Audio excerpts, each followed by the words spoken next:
of this country without any defence or representation at all. A Labour Party which is a caricature of its name, which has no connection to the British working class, in fact doesn't even like them very much. And the British working people are repaying the compliment. The British people have fallen out of love with Labour. It's time for change.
I'm George Galloway. I'm the leader of the Workers' Party of Britain. Every week at this time, I'm bringing you our perspectives on the great national and international issues of the day. I hope that you like what you see and hear and that you will consider joining us. But even if not yet, then you will follow us on our social media portals so that at least you're always aware that this point of view exists and a home for you is always waiting. There are only two subjects that we have time to deal with today. First of all, Prince Andrew, Her Majesty the Queen's favourite son, has just paid £12 million sterling to somebody he never met. He never sweated with. He never danced with in a nightclub. As a matter of fact, at the moment in question that this was alleged, he was in Pizza Express in Woking, as princes of the royal house are fond of doing. He did not have sex with that woman. As a matter of fact, he'd never set eyes on her. And that picture of him with her in Ghislaine Maxwell's flat in London, well, I don't know if you could call it a flat, a mews in London, was a fake. It was a photo of a photo of a photo. He was determined, wasn't he, to have his day in court to prove this woman that he now describes as a brave campaigner to be an inveterate liar. He was determined to clear his name in court, wasn't he? And his mother was going to pay the legal bills. He was going to fully cooperate with the FBI until he didn't.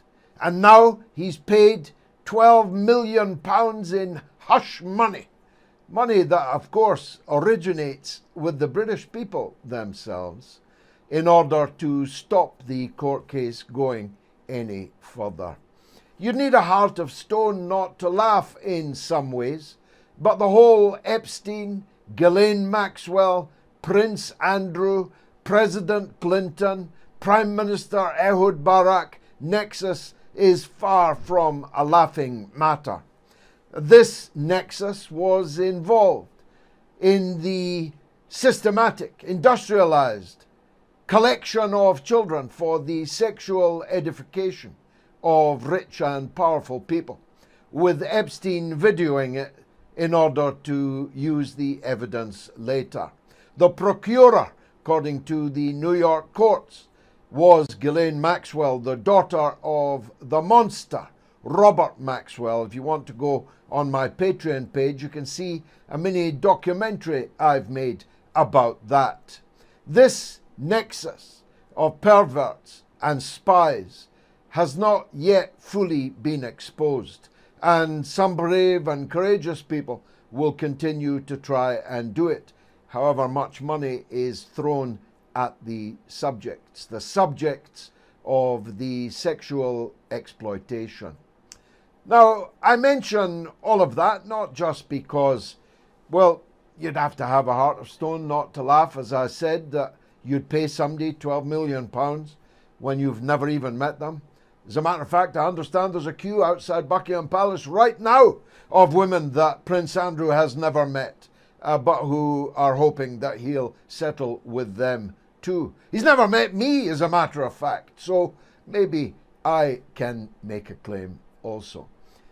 It's not just that it is a good tabloid gossip story. It's because, just for an accident of history, of chronology, Prince Andrew could have been the heir to the British throne. Prince Andrew, rather than Prince Charles, could well have been waiting in the wings to become the unelected head of state for Britain for the rest of his natural, and one of his children after him. That's why we in the Workers' Party say this system of monarchy is simply bonkers. We cannot possibly entrust the future of our country, the captaincy on the deck of our national ship, to go to anyone who might, but for chance, turn out to be like Prince Andrew. If you think about it, what I'm saying is simple common sense. If Princess Anne had been the firstborn, she might have, with aplomb, taken the British monarchy onwards after the eventual, of course, demise of Her Majesty the Queen. But at the time that she was born, that couldn't have happened anyway. It would have gone to her brother, Charles, who's also now under police investigation. What a country, Britain. Our Prime Minister's under police investigation, and so is the heir to the British throne. In the case of Prince Charles, he's under police investigation under the Cash for Honours legislation, following allegations that in exchange for filthy lucre from a Saudi Arabian billionaire, an honour was promised to the said seedy Saudi Arabian billionaire in exchange for his very handsome transfers of cash. Now, as I've said before, the question of a republic or a monarchy does not depend on the qualities of the royal family. We've been very lucky in Britain. The Queen has rarely, if ever, embarrassed us in any way, but all of our children, all of them, have embarrassed us at one point or another. And who knows what embarrassments lie ahead in the closet for Prince Charles, who is the heir to the throne. I don't know if Prince Charles is guilty of a crime or one of his underlings will take the rap, but it is a pretty powerful piece of evidence in support of our demand that when, in the fullness of time, Her Majesty the Queen faces the inevitable demise that all of us will face, there should be a referendum in Britain on the future of the monarchy. We might decide, probably would decide, to continue with the monarchy. I'm not suggesting I'm speaking for everybody in the country on this. But in a grown-up country, we should at least have the right to decide whether we want to continue with this system or not. A system that produced Prince Andrew, produced Prince Charles, produced Queen Camilla, as we've now been told in defiance of earlier promises we must call her. I myself am not prepared to call Camilla Queen Camilla. I did pledge 5, 6 times in the House of Commons my allegiance to Her Majesty the Queen. I had to, or I wouldn't have been allowed to sit in the seat in the House of Commons to which the public had elected me. I wouldn't have got paid either. But it's got to be said that on the passing of Her Majesty the Queen, we need to have a long, hard think about this. Not just whether or not we should have a monarchy, but whether we should have instead a democracy. A democracy in which we pick the head of state. Maybe not directly, although if there is a direct election, let me throw my hat into the ring right away. We should perhaps pick a non-political, titular head of state, a token head of state, who only cuts ribbons, and that we don't have to pay a very, very substantial number of millions of pounds every year in order to sustain a president that just goes round spreading goodwill, has absolutely no role in politics, not lobbying the Parliament over laws, not seeking exemptions for themselves to enrich themselves still further, and above all, not passing it on to their firstborn child, whatever qualities that firstborn child has or doesn't have. I think we should go for democracy myself. I think we should abolish the unelected upper house of the British Parliament. Replace it, if we decide to, with an elected Senate, either directly or indirectly elected. We should have a system of voting where everyone votes, everyone has to vote and can vote none of the above if they like, and in which the votes are counted fairly, and in which every vote is as valuable as another vote. In other words, if you're a Tory in a rock-solid Labour seat, your vote is virtually worthless. If you're a Labour supporter in a true blue Tory seat, your vote is virtually worthless. If we had proportional representation, like they do in most countries in Europe, indeed in the world, then we'd have a parliament that we could truly call democratic. So on this day, this red letter day, in which at one and the same time Prince Charles is under police investigation and Prince Andrew has just stumped up 12 million quid to somebody he never met, never danced with, never sweated with, I think it's time to restate our case for a referendum on the future of the monarchy and British democracy. The other issue is perhaps equally obvious. Again, one doesn't know whether to laugh or cry, because at 1 o'clock this morning there was a mass invasion of the Ukraine by Russian forces after a massive bombardment across the border lasting several hours. 200,000 Russian soldiers with snow on their boots swarmed over the Ukrainian border and installed, I give you this courtesy of the Sunday Times and British intelligence, a puppet regime in Kiev. They even gave the names of those who were to lead that puppet regime. We would already, according to the front page of the Daily Mirror, now be into a European war between hypersonically nuclear superpowered Russia and the nuclear superpower of the United States of America. I know all this because I read it, didn't you? I know all this because I heard it, didn't you? Over and over and over again until we could not bear to hear it anymore. Russia was imminently about to invade Ukraine until it didn't.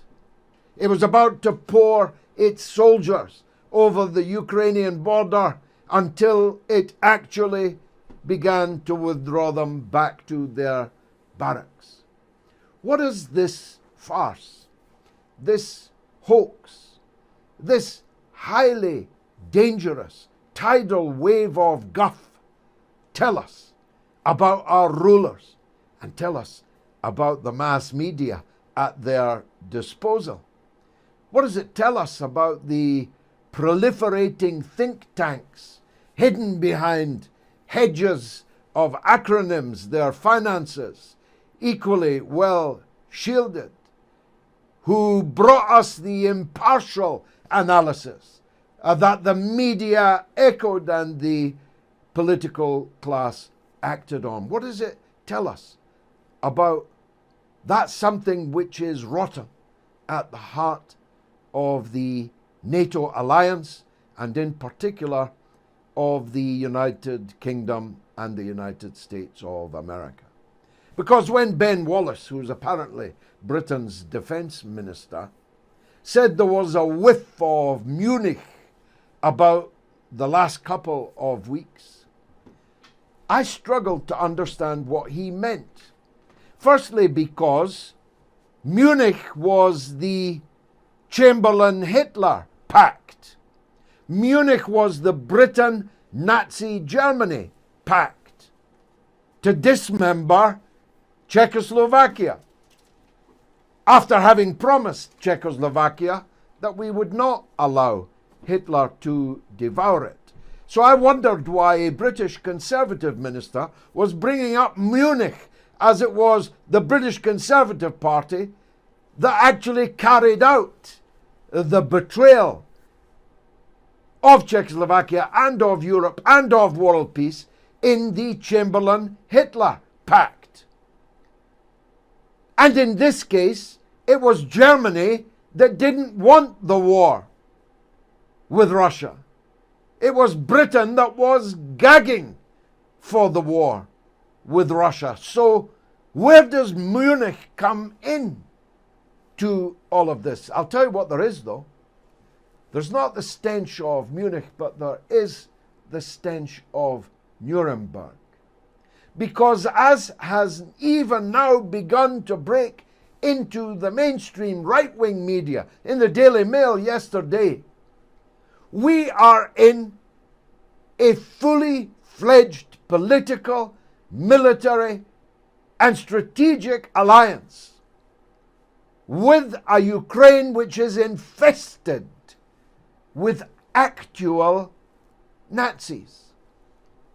Let's talk about the babushka, the granny that was pictured on every front page and featured in every news bulletin. An old grandmother lying on the ground, learning how to fire an automatic weapon that she was going to turn on the Russian invaders that never were. No editor looked closely enough, I hope, at the shoulder pads of the militiaman that was teaching the old granny how to fire, because if they had, they would have seen Nazi insignia on his shoulder.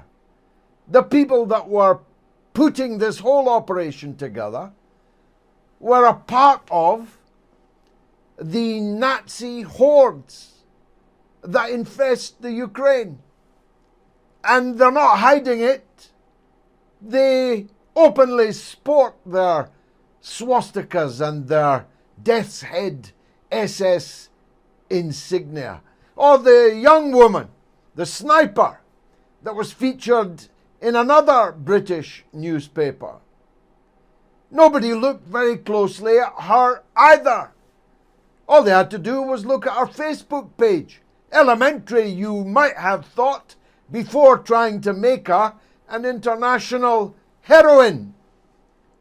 That young woman believes that gay people should not be allowed to sit at the same table as straight people. That woman believes that Adolf Hitler was a hero and that they should build a statue to Adolf Hitler in Kiev.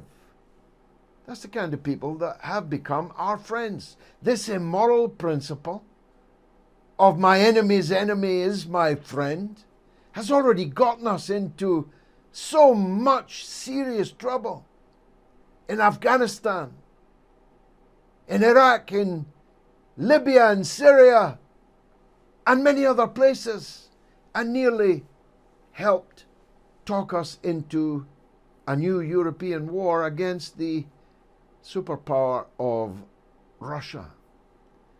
Your enemy's enemy isn't necessarily your friend.